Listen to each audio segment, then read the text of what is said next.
Ay, nadali. Laki ng butas. Dito nagkakaroon ng hindi nag-iingat eh.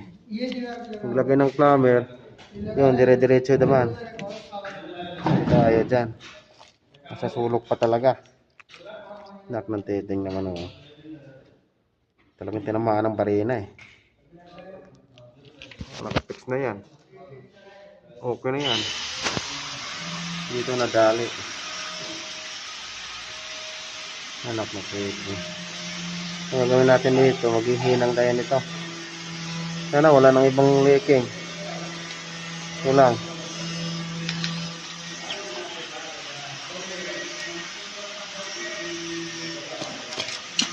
Wala kasing ingat-ingat yung mga plumber dito.